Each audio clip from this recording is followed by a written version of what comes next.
Olá, turma, tudo bem? Então nós vamos trabalhar hoje sobre o nosso marketing por porteiras. Eu já tinha anunciado algumas aulas antes que nós faríamos um tempo somente com esse assunto e chegou o dia. Então, o que é marketing por porteiras? Nós vamos ver já já a definição e vamos detalhar antes, dentro e fora, depois da porteira, como a gente fala, certo? Então, nós já vimos nas aulas anteriores, trabalhamos sobre nossas commodities, sobre a marca Brasil, nosso posicionamento da marca Brasil e também vimos algo sobre o novo marketing rural, o que tem mudado, qual é o panorama hoje, o que está mudando, quais as tendências do agronegócio no nosso mercado nacional. E hoje nós vamos trabalhar um pouco o que influencia antes do produtor receber os insumos, o que influencia dentro da produção, algo dentro da propriedade, na fazenda, e também depois, fora da porteira. E numa segunda parte nós vamos fazer um estudo de caso. O estudo de caso nosso vai falar sobre a região do Mato Piba. Curiosidade bem interessante, mas vocês vão conhecer o que é o Mato Piba hoje, quem ainda não ouviu falar, certo? Então, nós estamos aqui dentro do nosso sistema agroindustrial. Todos nós, todas as pessoas estão envolvidas nesse sistema, que é a produção de alimentos, produção de fibras, energia, produção e criação dentro das propriedades rurais.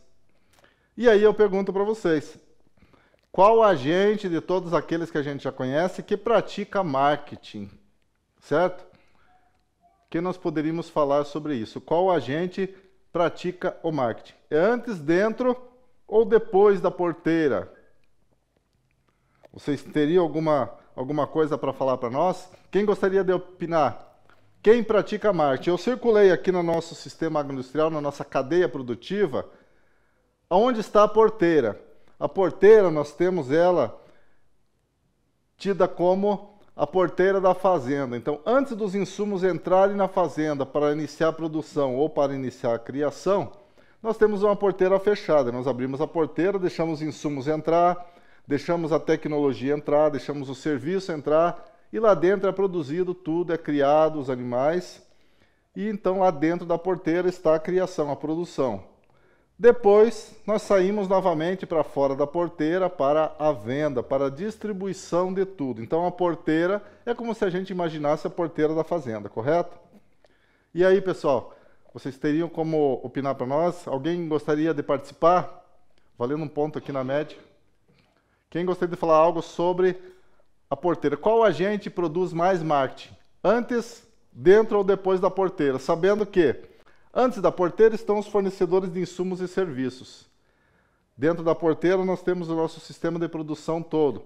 E depois da porteira nós temos uma infinidade de elos, que é a agroindústria, a distribuição, a logística, a comercialização do varejo, temos os consumidores finais. Alguém quer levantar o braço? Alguém quer falar para nós algo sobre? Qual agente da cadeia produz marketing? Alguém quer dar um chute, pelo menos?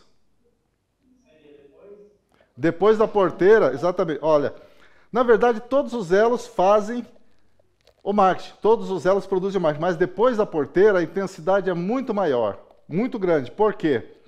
Porque a agroindústria precisa mostrar para o atacado e o varejo o que ela está produzindo. Quer que distribua os seus produtos. O atacado e o varejo, elas produzem marketing para levar para o consumidor os produtos finalizados, para vender, para colocar no mercado produtos novos, com tecnologias modernas, produtos de qualidade, inovações, aquilo que interessa para o consumidor. Pelo outro lado, o consumidor responde pesquisas de opinião, se agrada com certos produtos, fideliza com algumas marcas e ele traz informações para o atacado e para o varejo, que eles vão coletando informações dos consumidores. É uma forma de fazer marketing também, corresponder com os desejos e as tendências e atrair os consumidores. Então, a partir da porteira, fora da porteira, o marketing é muito maior. É utilizado, então, aqueles canais de comunicação de massa, é feito de forma muito mais intensa. Mas o sistema de marketing do produtor é diferente, mas ele também faz. Ele também se comunica, ele também leva a produção dele para as feiras, para as indústrias, para as cooperativas, ele mostra a qualidade do produto dele, de uma forma diferente, é mais lento, mas ele faz de forma mais consistente. Por quê? Porque ele normalmente trabalha ele mesmo fazendo a propaganda do seu produto. E antes da porteira, nós temos os fornecedores de insumos e serviços. A quem é direcionado os materiais e o marketing dos fornecedores de insumos e serviços? Esse marketing é feito para as empresas que representam os produtores, para as cooperativas, associações, e é feita para os produtores, então é um nicho menor, mas é muito importante também. Então, todos os elos fazem marketing, certo, gente? Questão de prova, todos os elos produzem marketing, fazem marketing e comercializam serviços e marketing, mas a partir da porteira, para fora da porteira, depois da porteira, o fluxo é bem grande, é maior, certo, gente? Então vamos gravar isso aí. Olha a nossa foto agora. O que nós temos aqui? Nós temos aqui uma seta apontando antes da porteira, então antes do insumo chegar na nossa cadeia produtiva. Dentro da porteira, o que acontece lá dentro, tudo que acontece lá dentro. E depois da porteira, tudo que acontece depois que é produzido, certo? Então vamos ver item a item aqui. O que significa antes da porteira? Então, antes da porteira é tudo que o produtor rural precisa investir para que a fazenda possa produzir. Então, tudo que ele tem para a produção. Então, quem fornece isso? São os laboratórios de pesquisa, são as empresas de tecnologia, empresas de marketing, empresas de financiamento, bancos, tudo que é insumo e meios para a produção é antes da porteira, certo? Então, máquinas, defensivos agrícolas, fertilizantes, sementes, tudo que vem de fora da fazenda antes da produção, tá? E aí nós vemos aqui marketing antes da porteira. Então, quando a gente fala do marketing antes da porteira, nós estamos se referindo ao marketing desenvolvido por empresas ou marcas de insumos, de fertilizantes, serviços que trazem benefícios ou direcionados para a produção rural, produção ou para a criação. Então, na maioria das vezes, esse marketing é feito para chamar a atenção do agricultor, do produtor, do criador, ou então da empresa que ele está representando, ou a empresa que presta assessoria para ele, porque às vezes vem representantes nas fazendas, nas propriedades, nas cooperativas, que trazem a informação das fábricas de insumo, dos distribuidores de insumos. Então, marketing antes da porteira é direcionado para as propriedades rurais.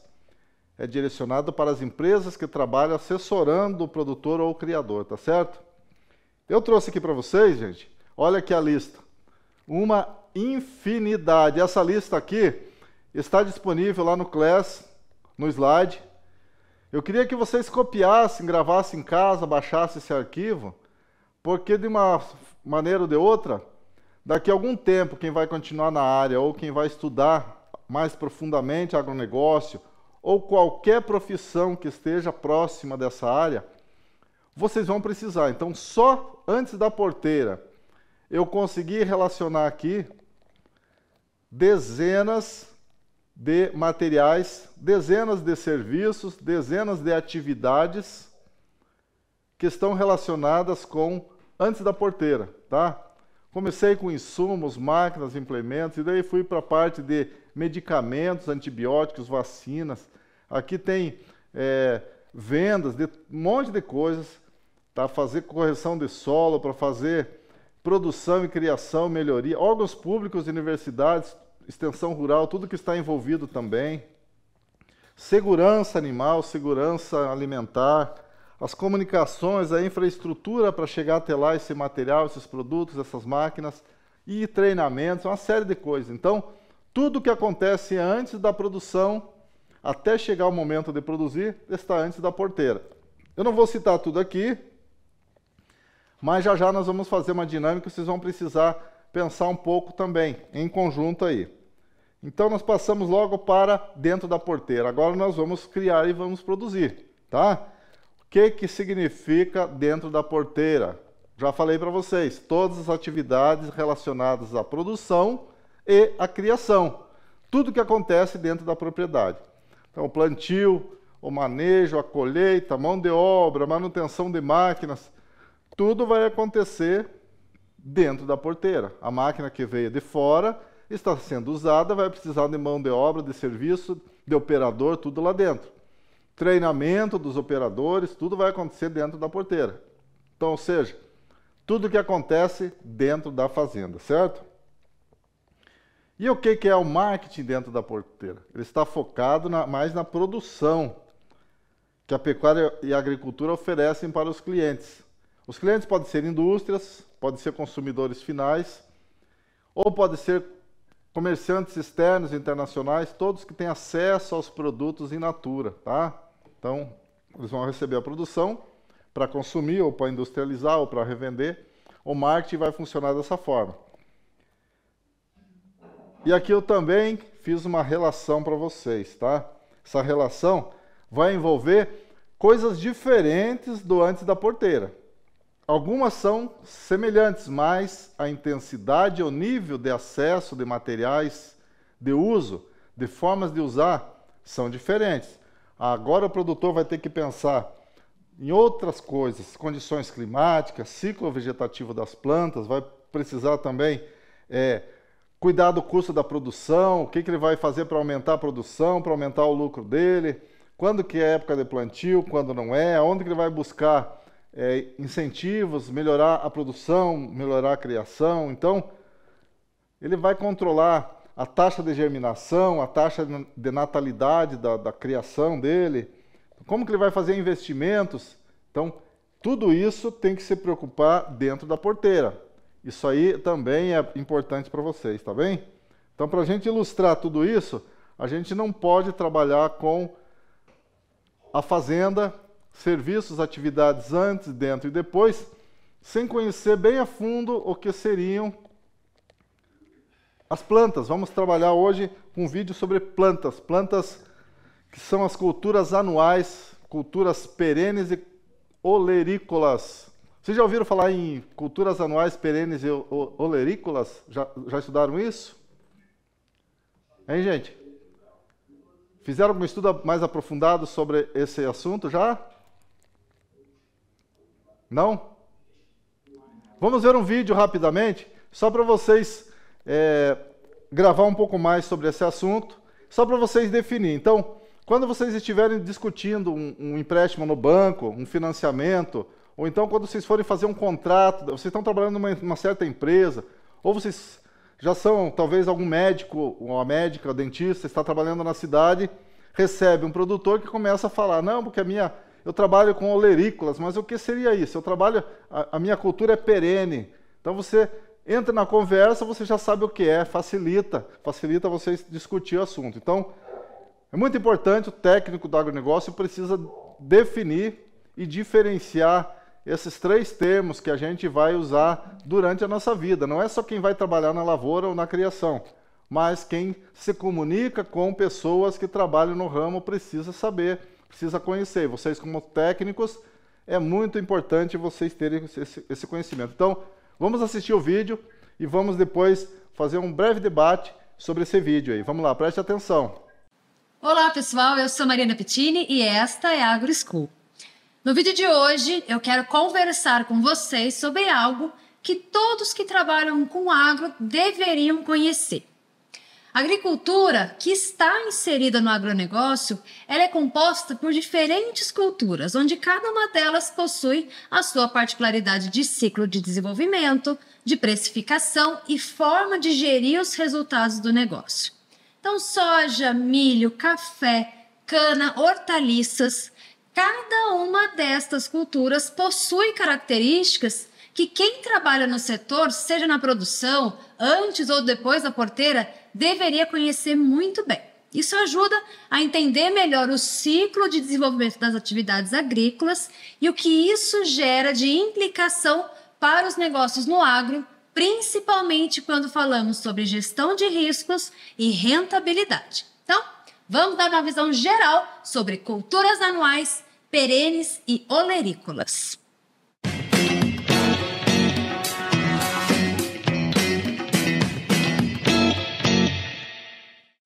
Primeiro passo passo importante é compreender que as plantas possuem ciclos de produção diferentes. Algumas plantas têm um ciclo bem rápido, como a maior parte das olerícolas, as conhecidas hortaliças, que em poucos meses a cultura está colhida. Outras culturas como soja, arroz, trigo, milho, feijão, algodão, por exemplo, levam alguns meses para produzir, serem colhidas e preparadas para venda. Estas são chamadas de grandes culturas anuais. Há outras que levam anos para iniciar a produção e que produzem por décadas. São as culturas chamadas de perenes ou permanentes. Então, as árvores frutíferas como laranja, o café e as florestas são exemplos de culturas perenes. A cana é chamada de semi-perene, dura entre 5 e 7 anos, podendo chegar a 9 anos em algumas regiões, como no interior de São Paulo e Triângulo Mineiro. Nas culturas anuais, as despesas com insumos correspondem a aproximadamente 70% ou mais dos custos de produção.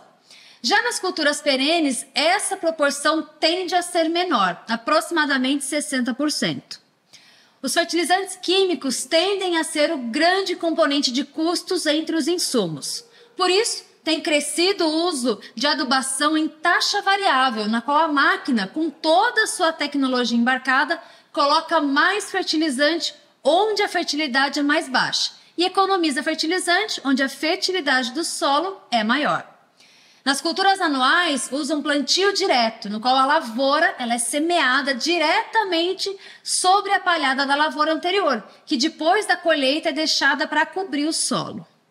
Essas diferenças em ciclo de vida entre culturas anuais, perenes e olerícolas têm muita importância no modelo de negócio do produtor, nas margens de resultados geradas, no comportamento dos preços e no perfil dos investimentos. Então, por exemplo, os investimentos no estabelecimento de culturas perenes e semi-perenes tendem a ser grande e, às vezes, demanda anos de investimentos até que haja produção. Já as grandes culturas anuais, elas demandam um nível de investimento proporcionalmente menor. Conseguimos visualizar bem essas diferenças entre as culturas nesse gráfico aqui. Perceba como nas culturas de cana e café, o investimento inicial é alto, diferentemente das culturas de soja e algodão. Então eu te pergunto, quais seriam as implicações dessas diferenças na gestão do negócio rural? O que você acha? Eu vou te ajudar a entender melhor. As grandes culturas anuais, elas demandam menos investimentos iniciais e entre 6 e 12 meses o produtor já começa a ter retorno financeiro. Ou seja, é bem mais fácil de entrar e sair dessa atividade. Depois da colheita, o produtor pode passar a plantar outra coisa na área se quiser mudar de ramo. Essa flexibilidade de correção de rumo gera respostas mais rápidas, já de um ano para o outro, na área alocada conforme a perspectiva, de preço. E o ciclo de preços também ele é relativamente curto, entre 2 a 3 anos. A gente consegue ver nesse gráfico aqui o preço do algodão ao longo dos anos se movimentando para cima e para baixo em diversos momentos. São diversos os fatores que influenciam essa movimentação. No entanto, um dos principais motivos é a relação de oferta e demanda pelo produto, igual eu expliquei aqui no vídeo anterior. Eu vou deixar a marquinha aqui em cima para quem quiser assistir. Como o algodão é uma grande cultura anual, os produtores conseguem tomar a decisão de aumentar ou reduzir a área de produção de acordo com as expectativas de preço. Então, por exemplo, se há muito estoque de algodão no mundo, o preço tende a reduzir, fazendo com que haja uma diminuição de produção. Agora, se há pouco estoque, o preço tende a aumentar, incentivando o aumento das áreas de produção de uma safra para outra. A mesma velocidade de resposta não é possível em caso de uma cultura perene. Então, o produtor ele investe bastante para estabelecer a cultura, cuida por alguns anos até que se inicie a produção. E a produção pode continuar por muitos anos ainda. Então, mesmo que os preços caiam, a base de produção de uma cultura perene ela está instalada e não é removida tão fácil. Ou seja, é bem mais difícil de entrar e de sair de uma atividade perene, deixando seus ciclos de preços mais longos, de 4 a 6 anos. E nas olerícolas, as hortaliças, como será que funcionam os ciclos? Bem, elas têm algumas outras peculiaridades, como vulnerabilidade à temperatura e ao excesso de chuvas, fazendo com que a oferta varie bastante, além de normalmente serem perecíveis. Então, elas precisam ser colhidas na sua maturação e ser levadas ao mercado rapidamente após a colheita. Produtores de olerícolas não podem esperar por preços melhores para colher e comercializar. Ou seja, se houver muita oferta, ele vai ter que ir ao mercado de qualquer forma e vender toda a sua produção. Agora, do ponto de vista de demanda, o consumo de verduras, legumes e flores tende a ser mais ou menos fixa. Olha só que combinação complicada. De um lado, temos uma oferta variável e do outro, uma demanda estável. Essa é a receita para a instabilidade ou volatilidade de preços, gerando uma forte volatilidade de resultados. Ok, Marina, entendi a diferença entre tipos de culturas, mas e as margens de resultados esperados? Como é que fica para cada uma delas? Bom, os produtores de culturas perenes que demandam aquele alto investimento no início e de reposição que vimos aqui naquele gráfico anterior, e além disso enfrentam longos e profundos ciclos de preços, precisam de um nível de margem operacional mais alto que os produtores de grandes culturas anuais para serem sustentáveis. Então, os produtores de olerícolas também precisam de altas margens operacionais para compensar os investimentos e a alta volatilidade dessas lavouras.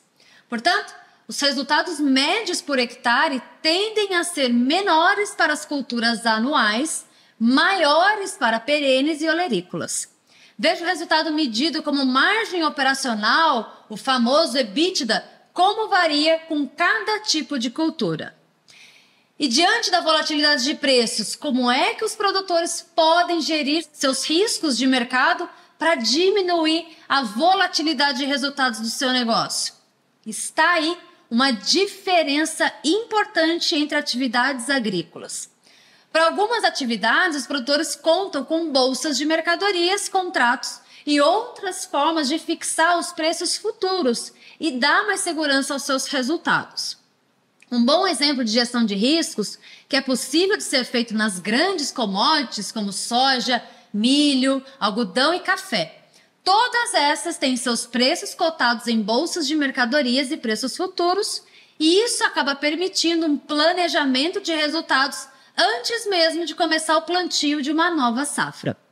Em outras atividades agrícolas, isso não é possível. Na produção de olerícolas e frutas ou de culturas anuais de menor volume, não há forma de assegurar preços no mercado. A saída para reduzir riscos é através da diversificação, plantios escalonados e plantio de várias culturas diferentes, ou seja, exercitar o básico sobre investimentos, que é colocar os ovos em cestas diferentes. Outro aspecto importante a ser considerado é com relação à adoção de tecnologia em culturas perenes. Ela precisa ser mais cuidadosa, porque uma escolha equivocada pode levar anos para se manifestar e muitos anos mais para ser corrigida ou substituída. Então, em resumo, precisamos ter a clareza de que o agronegócio ele é amplo e diversificado e que cada ramo de atividade tem suas peculiaridades, seus fatores de risco e de sucesso. Agora diz para mim, você conhecia essas diferenças? Deixa aqui o seu comentário e a gente vai voltar a se falar e falar sobre esse tema em outros próximos vídeos. Um abraço e até lá. Tchau, tchau.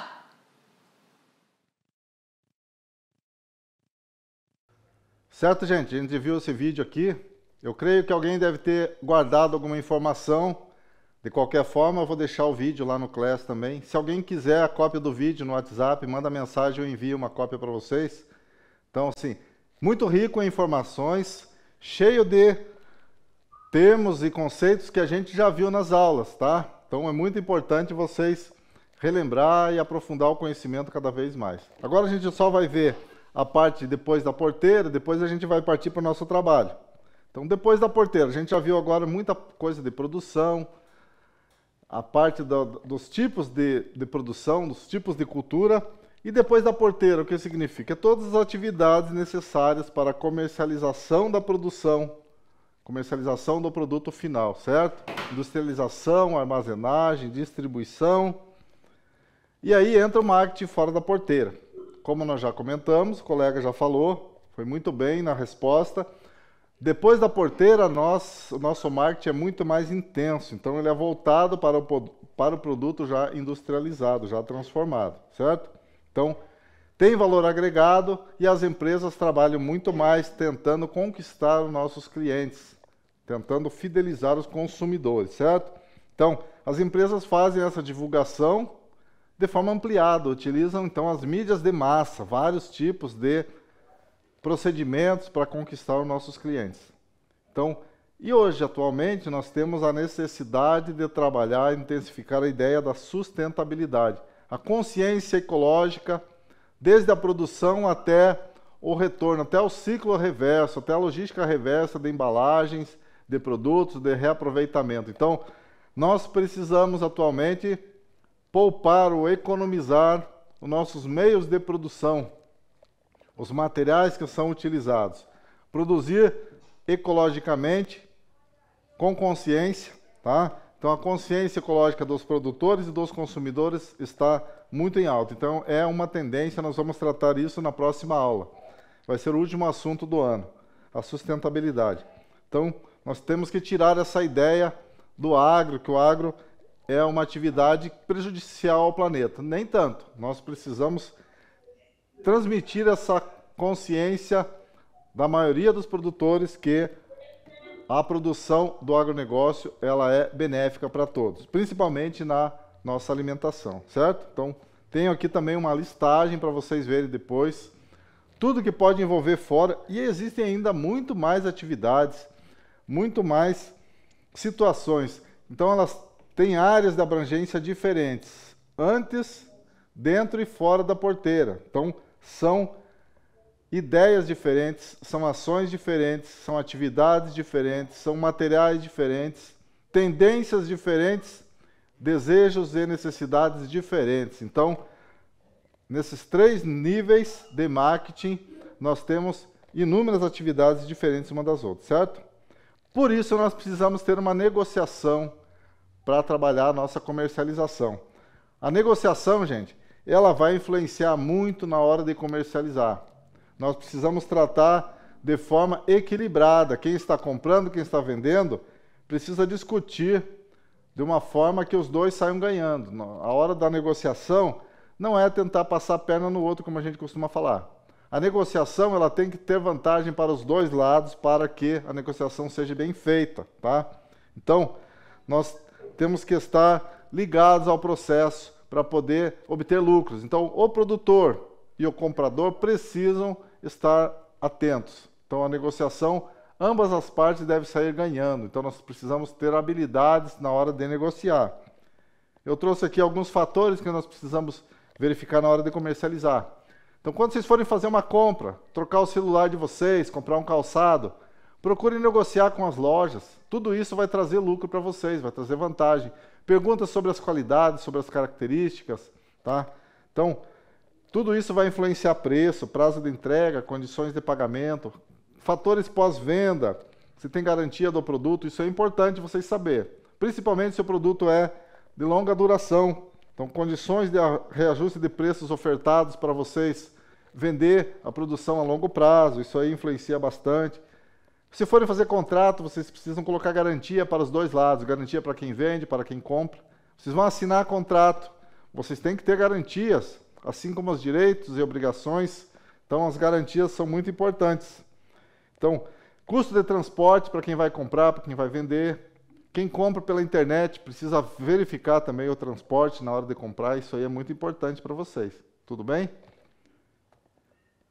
E eu trouxe naquela aula que ficou gravada quem é responsável por trazer alimento para a população no mundo. Nós temos aqui o cinturão tropical do planeta. Essa faixa que eu coloquei em vermelho é a área localizada entre os dois trópicos. Por isso que se chama cinturão tropical. É uma área que fornece vários atributos favoráveis à produção agrícola. Tem bastante terra e o clima consegue manter vários tipos de produção. Então, essa área é uma área que ainda tem bastante terra cultivável e o Brasil está localizado dentro dessa faixa. Por isso que o Brasil pode se tornar o maior produtor de alimentos do mundo em todos os tipos de alimentos, certo? Essa é uma previsão, por isso que muitos países estão comprando do Brasil, estão direcionando os comércios para o Brasil. Por quê? Porque o Brasil tem capacidade, tem potencial para isso, certo? Então, dentre os problemas que a gente tem no mundo, que é problema de energia, problemas climáticos e principalmente a falta de alimentos, o cinturão tropical do planeta está pronto para resolver isso, e o Brasil está envolvido ali. Nós temos bastante terra para cultivar, as terras que produzem no Brasil, elas podem produzir mais, podemos ampliar. Então temos que usar a tecnologia, pesquisas, experiências para aumentar a produção. Ainda há algumas áreas que não utilizam as melhores tecnologias, então a tecnologia usada nessa região ainda é tida como baixa. Nós podemos mudar isso, tá certo? Podemos usar mais tecnologia e aumentar ainda mais a produção. Nós podemos ainda alcançar melhores potenciais no mundo, certo? Então, muita conversa, muita fala, a gente acelerou um pouco, porque eu quero trazer para vocês também, para nós, a oportunidade para a gente trabalhar o nosso trabalho final. A gente precisa avançar um pouco hoje, correto? Então, eu vou fazer o seguinte, o que a gente vai fazer agora? Nós vamos separar os grupos de vocês. Dentro daquele sorteio que foi feito, eu gostaria que vocês reunissem na sala, juntassem as mesas, unissem aqueles grupos do trabalho final, que a gente vai trabalhar agora, até o final da aula, aquele trabalho. A gente precisa avançar 2 etapas hoje, e vamos encerrar na sala. Vocês já vão enviar o rascunho no final da aula, dentro do grupo, lá no WhatsApp, e a gente já vai acompanhando, orientando e avaliando, certo, gente? Tudo bem? Professora, por favor, me ajuda aí, só para separar os grupos.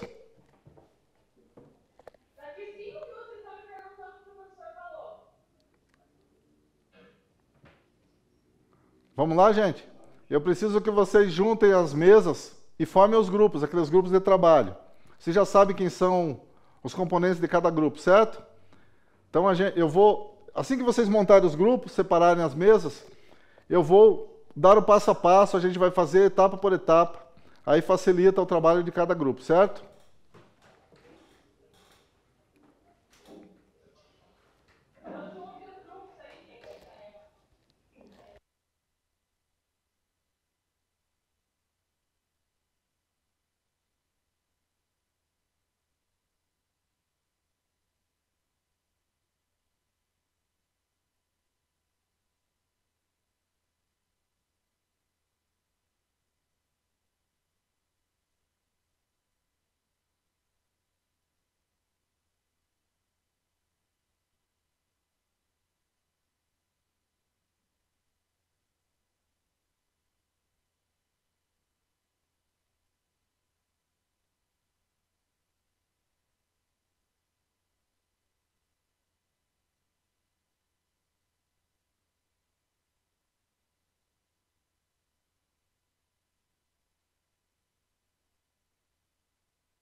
Tudo certo, gente? Podemos iniciar?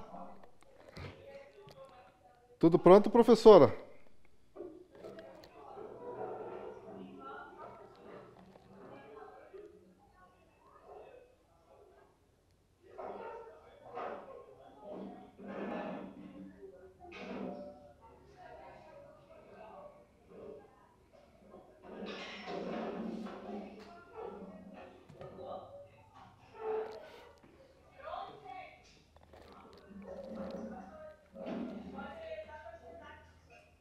Podemos continuar?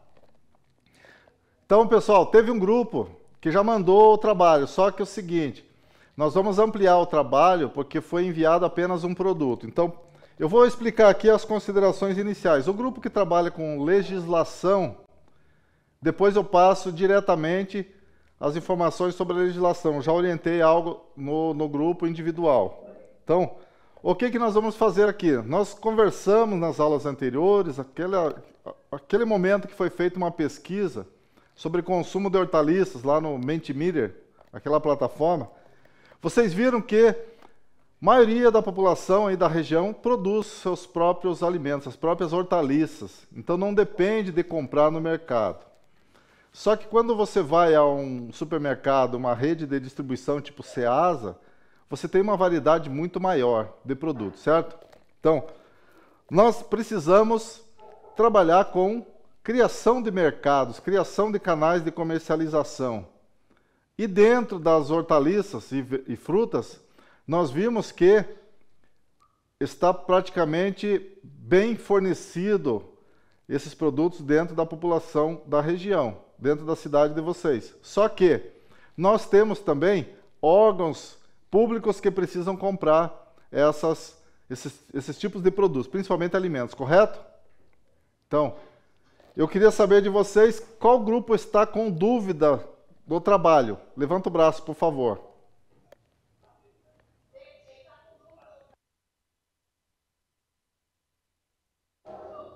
Qual é a dúvida de vocês? Fala uma delas.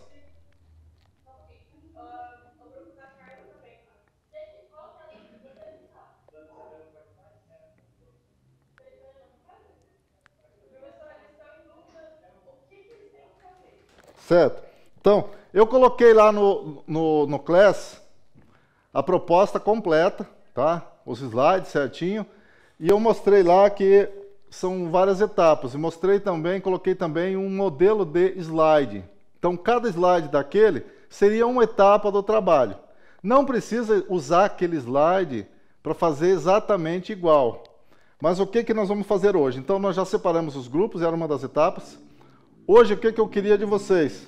Então, eu vou ler aqui as considerações que eu coloquei para vocês terem uma noção geral de todo, tá? Então, nós vamos verificar canais de comercialização. Esse era o nosso conteúdo do trimestre. Então, nós precisamos vender ou comprar produtos dos produtores locais. O que seriam esses produtos? Nós selecionamos frutas e hortaliças. Ah, mas todo mundo tem em casa.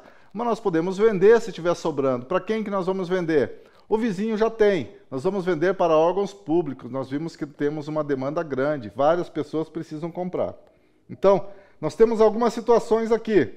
Então, nós precisamos vender produtos que atendam a necessidades, hábitos e costumes. Então, não adianta querer vender produtos que não existem, que ninguém come na região, não estão acostumados. Item 3 aqui. Não vamos trabalhar com necessidade de produzir mais, de montar uma propriedade só para produzir. Vamos entender que tudo já está pronto, a gente vai continuar com os fatores de produção já instalados. As propriedades não vão se modificar, não vamos tratar nada disso no trabalho. Então, não precisamos fazer investimento, não precisamos tratar investimento, nada disso também. Então, não foram identificadas externalidades, então não vamos se preocupar com o clima, não vamos se preocupar com outros fatores, distância também, uma série de coisas, financiamento, políticas, leis. A gente vai trabalhar somente com separar os produtos e direcionar, tá certo? Então, um detalhe aqui, gente, olha o item 6 aqui, para todos que vão fazer hoje aquele cronograma. O fornecimento não poderá ser interrompido. Então, se eu tenho uma produção, por exemplo, de rabanete, eu estou vendendo rabanete, eu estou comprando rabanete. Quem planta rabanete, ela começa a produzir com 20 dias. E com 40 dias, por exemplo, 6 semanas mais ou menos, a produção acaba. Então, a cada 20 dias eu tenho que plantar rabanete. Então, a cada 30 dias no máximo. Então, com 30 dias, eu vou plantar rabanete a cada 20 dias, durante o ano todo. Então, eu tenho que colocar no meu cronograma a preocupação de ter que plantar várias vezes no ano. Por quê? Porque esse fornecimento, nós vamos fazer um fornecimento para um ano inteiro. Então, nós vamos planejar produtos para o ano todo, tá? E nós vamos precisar algumas fotos de alguns produtos no final. Não de todos, mas alguns. Quem quiser ilustrar, não é obrigatório, mas é importante ilustrar o trabalho. As fotos, eu gostaria que fossem fotos de vocês. Tirar foto aí na horta da escola, no supermercado aí da cidade, na venda, no vizinho, na cozinha de casa, o prato de salada, coisa desse tipo. Essas fotos são melhores quando a gente usa nossos próprios meios, certo? E nós vamos fazer a pesquisa de preço naqueles documentos que eu coloquei aí, no portal do Ceasa, certo? O grupo 7 eu vou tratar especificamente depois, eu já dei uma dica lá no grupo para vocês. O que nós vamos fazer hoje? Nós já definimos os grupos, então hoje nós vamos pesquisar os produtos do tema e os preços, certo? Quais são os grupos que nós temos? Nós temos os grupos das herbáceas, que são as folhas, temos os grupos das frutas, os grupos das tuberosas, que são as raízes, produção embaixo da terra. Então, hoje nós vamos separar no caderno de vocês. Cada grupo pega o caderno e coloca lá, escreve lá o nome do grupo, qual que é o tema que vocês estão trabalhando, e vocês vão escrever a definição, certo? Então, definição, primeira coisa, o que significa hortaliças herbáceas? O que significa hortaliças tuberosas? O que significa frutas? Então, uma definição simples, vocês vão pesquisar na internet. Isso aí vai constar de um slide de vocês, tá? Então, vamos fazer esse slide agora no caderno, correto? O grupo faz, e assim, eu vou dar 5 minutos para vocês trabalhar, fazer um resumo bem sucinto e que consiga explicar para qualquer pessoa que for ler qual é o conteúdo, qual é o tema que vocês estão trabalhando. Ah, eu estou trabalhando flores. O que são flores? Como que a gente entende o que é flor através de uma definição, tá? Então vocês vão verificar isso aí. O grupo 7, ele já vai pegar as leis e já vai começar a trabalhar a que se destina essa lei. Então começa hoje com o PENAI, certo, grupo 7? Onde está o grupo 7, por favor? Grupo 7. Então, o grupo 7, então pega o PENAI, que é o Programa Nacional de Alimentação Escolar, procura a lei aí na internet, vê um videozinho, vê algo aí, pega o resumo, escreve para que se destina o PENAI, qual é a finalidade do Programa Nacional, alguma informação importante, vão resumindo essa legislação. Então é só um resumo, é coisa simples. Todos têm que saber que existe, vocês não vão decorar a lei, vocês não vão usar ela, vocês não vão trabalhar comprando alimentos, mas vocês têm que reconhecer, os produtores precisam saber que existe e tem que ter forma de acessar isso. Se vocês querem comprar alimentação para um colégio, para uma escola, vocês vão trabalhar futuramente numa escola talvez, vocês precisam saber que existe, que facilita isso para vocês adquirirem produtos de qualidade, certo? Então, o PENAI ajuda. Mais alguma dúvida, gente? Pois não? O Júlio, do grupo das tuberosas, perguntou se o trabalho identificado no grupo está correto. O trabalho sim está correto, só que nós vamos fazer o seguinte, a definição, eu não lembro a definição se foi colocada toda lá, a definição que é tuberosas, mas eu vou verificar isso agora. Então, é bem resumido. Só que tem coisas ali que eu não pediria, eles colocaram coisas a mais e algo que eu pediria, a gente vai complementar, tá certo? Para a gente fazer um trabalho mais sucinto. O que eu preciso que o grupo faça? Nós vamos verificar depois. Na parte dos preços, cada aluno do grupo vai ter que escolher um produto, gente. Então preste atenção. O grupo das tuberosas fez já o trabalho com a cenoura. Mas como são 4 ou 5 alunos, nós precisamos ter 4 ou 5 produtos. Então não é só a cenoura. Pode entrar o aipim, pode entrar a beterraba, pode entrar a batata inglesa, pode entrar outros produtos. Deve entrar, na verdade. Então, cada estudante do grupo vai trabalhar com um produto diferente, com uma qualidade diferente. Então, se o grupo é das tuberosas, tem 4 estudantes, tem 4 produtos que serão apresentados no grupo, certo? A definição daquele tipo de hortaliça é um só. Mas quando a gente for ver agora os preços eles vão ter que ser colhidos para os 4 produtos. Outro detalhe, o preço ele deve ser obrigatoriamente colhido do Ceasa de Curitiba, que é o Ceasa mais próximo. Eu não tenho como pegar a referência de preço de um produto de Belo Horizonte. Não cabe eu comprar lá de Belo Horizonte se eu tenho para comprar aqui mais perto e o preço é mais barato. Então, vamos ser economicamente corretos. Quem tiver dúvida e quiser a listagem dos preços, não conseguir acessar o Class, eu posso enviar para vocês. O grupo me pede que eu envie. Porque lá no Class eu baixei todas as relações de preço dos últimos 12 meses. Uma listagem mensal a cada mês, desde setembro do ano passado. Então, quem não estiver acessando, eu posso enviar para vocês. Mais alguma dúvida?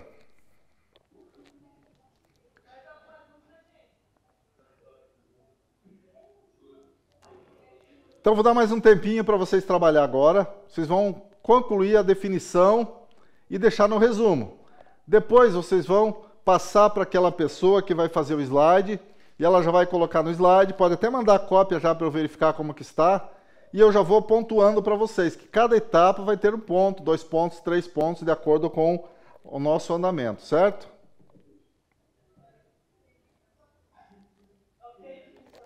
Tá. Então, eu vou deixar aqui o slide.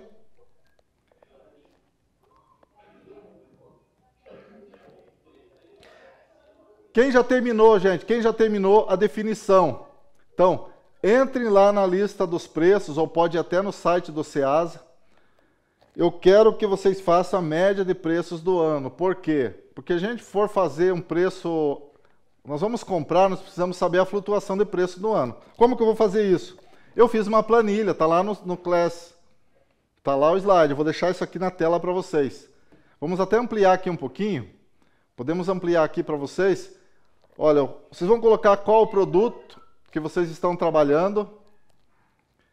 Desde outubro do ano passado, existem as listas lá que eu coloquei as listagens de preço. Você vai pegar o preço médio do Ceasa Curitiba, tá lá. Ah, eu escolhi cenoura, como o pessoal da cenoura já fez a escolha.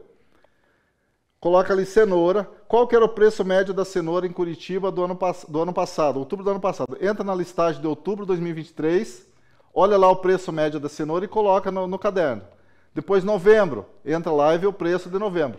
E aí vocês vão somar os 12 meses, soma tudo e divide por 12. Vocês vão ver a média de preço do ano. Qual que era a média do ano todo. É um trabalho um pouco mais complexo, certo? Mas isso aí dá para fazer tranquilo. Então, cada estudante faz um só. Você já tem o lote todo do trabalho do grupo pronto. Então, um produto para cada estudante. Fácil de fazer, tá certo? Então, ajude os colegas aí. Cada estudante do grupo vai fazer um item desse, tá bom? Eu vou deixar aqui a tela aberta. Quem quiser tirar dúvida, perguntar, manda no grupo ou levanta o braço.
Turma, então o grupo que já terminou a definição pode enviar a definição lá no grupo do WhatsApp do seu grupo de trabalho. Então, tira foto e manda lá só para eu ver aqui e orientar vocês. Quem já tem a definição escrita no caderno, tira foto e manda lá no grupo de vocês mesmos, tá? Já vai registrando lá.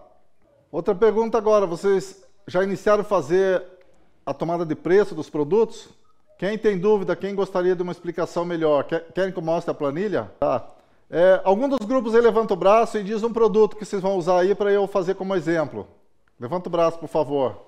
Flores, vamos lá. As flores têm vários tipos aí, gente. Tá. Eu vou buscar no meu computador aqui, então só vamos acompanhar aqui, deixa eu verificar onde que eu deixei. Tá. Temos aqui os nossos trabalhos, tá, os slides. Temos aqui também... deixa eu ver aqui, atividades, trabalho final, tá aqui, ó. Eu tenho cotações de preços aqui. Vamos achar aqui 2023, mês 10, vamos lá. Eu coloquei no Class todos esses arquivos, então eu vou entrar lá, cotação do preço, Ceasa, outubro 2023, estão vendo aqui? Estão conseguindo ver? Estão acompanhando? Olha a planilha lá, outubro de 2023. Vamos localizar aqui flores. Olha lá, flores de corte. Folhagens, paisagismo, forrações. Então, aonde que estão as flores aqui? Temos vários tipos de flores aqui na planilha, tá? Então, vou ampliar aqui para vocês verem. O que significa flores de corte? Flores de corte é aquelas flores que são feitas para enfeite, para fazer ornamentação, fazer buquê. Flores de jardim podem ser colocadas no vaso, são plantadas no jardim, fazer ornamentação também. Então, é um ramo do agronegócio que tem crescido bastante, há muita possibilidade de ganhar dinheiro com isso. Então aqui temos vários tipos de flores. Olhem aqui, gente. O ano passado. Agora, o pessoal que está nas flores lá, me diga um tipo de flor que vocês conhecem aí, que pode ser usado para venda, que vocês vão usar no trabalho.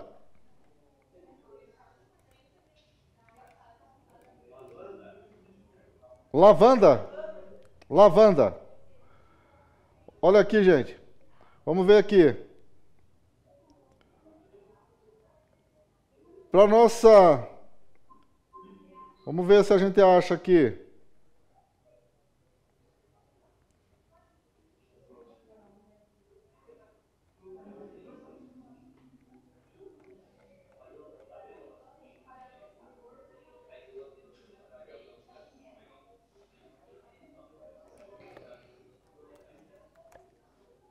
Olha aqui, pessoal.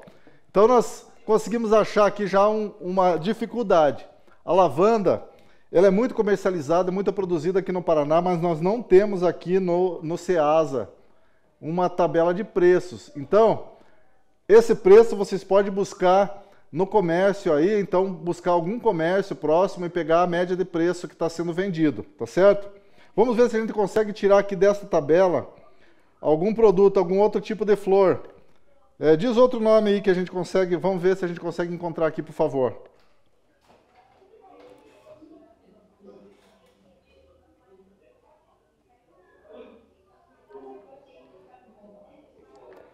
Tá, o pessoal do grupo das flores aí, diz outro tipo de flor.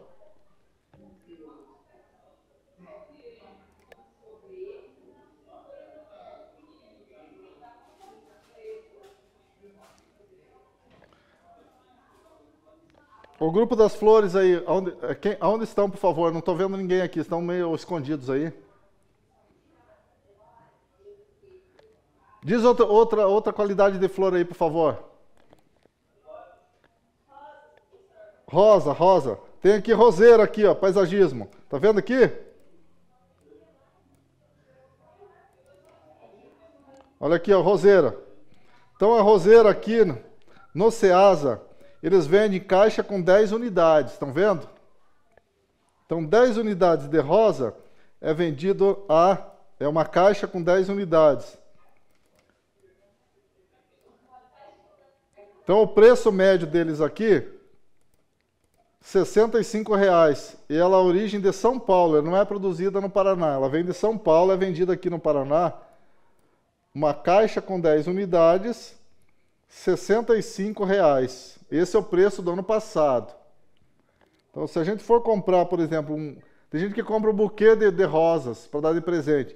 Então, se são 12 rosas, a princípio já vai ser mais de 65. Só o preço de custo. Imagine a loja, ela vai fazer um enfeite e vai vender por um preço bem mais alto. Então, vocês vão tirar aqui, ó, o preço médio que está sendo comercializado. Tá vendo aqui? MC do dia. Média de comercialização do dia. Dia 10 de outubro de 2023. Então, pega o preço médio, tá certo? Vamos pegar sempre o preço médio como referência, correto? Então, serve para todos os grupos, tira como referência. Se eu queria comprar, por exemplo, aqui, ó, rosa haste curta. Olha aqui, ó, se eu for comprar somente a rosa, já o ramo colhido, estão vendo aqui? Eu tenho vários tipos. Vários tipos, haste curta, haste média, haste longa, mini rosa. Então, vamos pegar aqui uma haste média. Vamos pegar sempre na média, sempre o médio. 30 unidades no maço, estão vendo?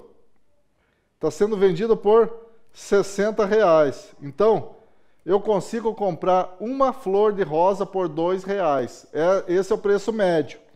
Então, vocês vão colocar lá o preço médio. Então, você vai pegar isso as 12 listagens e vai achar o preço médio do teu produto e vai fazer a média do ano, certo? Entenderam aí? Entendeu aí certinho?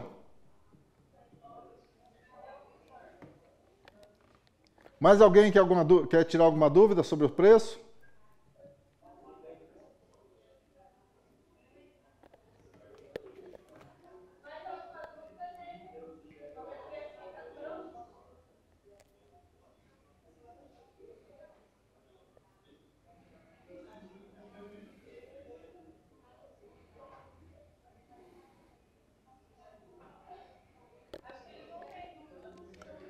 Tá, pessoal, já recebi aqui a definição do grupo das frutas, perfeito.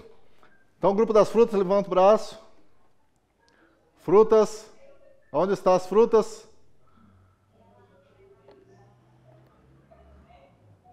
Grupo das frutas.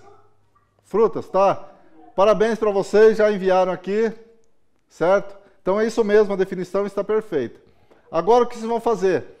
O grupo todo vai escolher, cada integrante do grupo vai selecionar uma fruta, vai colocar naquela tabela, naquela planilha lá do nosso preço, e aí vocês vão fazer a média de preço do ano. Então entra nas planilhas lá do Ceasa, que eu deixei lá no Class.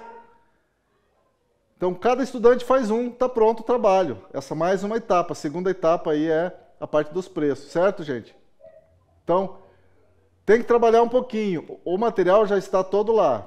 Então entra no Class, baixa os arquivos, verifica o preço médio e faz a média de preço. Pronto, você já tem a média do preço aqui dos produtos do grupo de vocês. Alguma dúvida?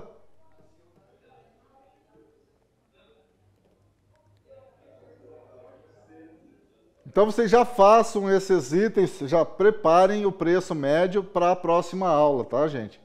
Já façam isso porque na próxima aula a gente vai avançar um pouco mais. O que eu quero passar agora? Então nós já vimos o preço e agora nós vamos fazer um plantio de colheita, um cronograma de plantio e colheita.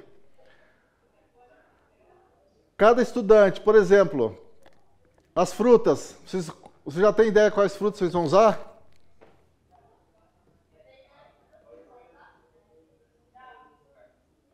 Só diz uma fruta aí, só para a gente usar de exemplo. Uva. Então, a uva, ela não é produzida o ano todo, certo? Então, o que você vai fazer? Como não é produzida o ano todo aqui na região, nós podemos comprar ela no Ceasa.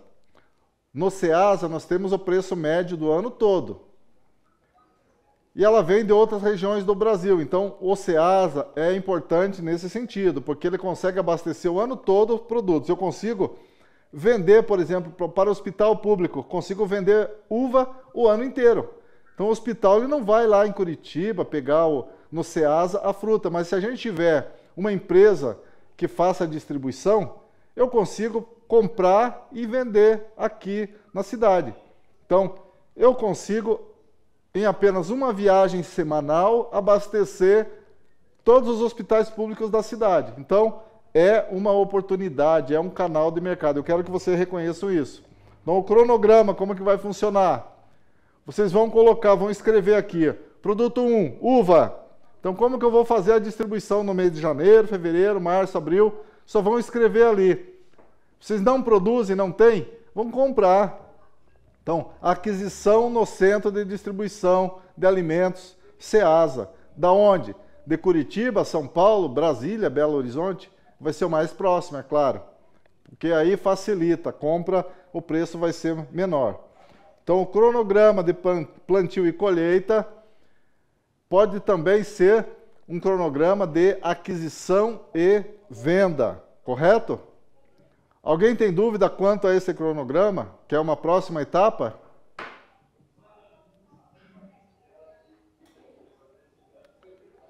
Então, gente, só para a gente encerrar, para a gente finalizar a aula de hoje.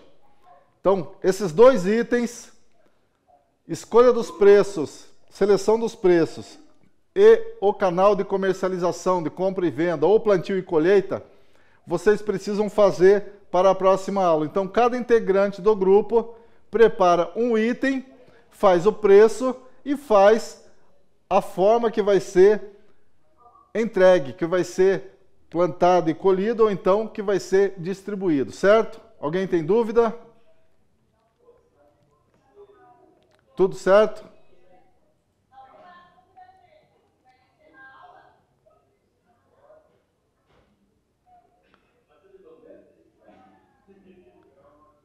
Tá, gente? Então, quem tiver dúvidas depois pode enviar lá no grupo, pergunta, os grupos individualmente, tá? Nós vamos trabalhando nesse sentido. Então, cada estudante do grupo fica com um produto apenas. A pesquisa vai ser relacionada aos preços e a forma de entregar, a forma de como que vai ser plantado e colhido, ou se vai ser comprado no Ceasa e distribuído. Somente isso. Como que vai fazer? Então, cada integrante do grupo faz de um produto. Pronto. Está praticamente pronto o trabalho de vocês. Na próxima aula a gente configura e depois, em seguida, a gente já vai iniciar as apresentações, tá certo? A gente não vai estender muito porque o mês de novembro está se aproximando, correto? Certo, gente? Então, desejar para vocês uma boa semana. Quem vai fazer o Enem, quero desejar novamente boa sorte.